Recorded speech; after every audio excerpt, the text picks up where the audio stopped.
হইছে বাবা, কান্দোস কে? মা আমার টিফিনে কি উল্টা পাল্টা খাও না, আমি পেট ব্যথায় বাঁচতেছি না, তুমি মারে কিছু খাও। এই দেখো, আজকে আমি ফার্স্ট টাইম কেক বানানো শিখছি, নাও খাও। না না, খাবো না। কি তুমি কেক খাবে না? আমি তোমার জন্য এত কষ্ট করে কেক বানিয়ে নিয়েছি, এটা তোমার খাইতে হবে। নাও আমার কথা, তুমি কেক খাও। কেমন হয়েছে কেকটা? এই, কি হলো তোমার? এই কি হলো? এই ওঠো। আরে ওর কি হয়ে গেল কিছুই তো বুঝতে পারতেছি না।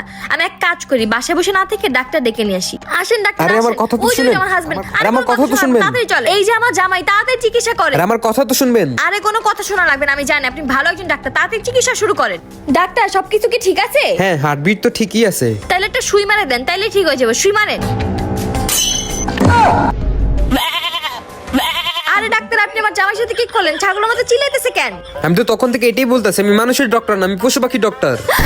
হাই হাই, এই তোমার কি হইলো? এই তাড়াতাড়ি ওঠো, এই ওঠো, কি হইলো?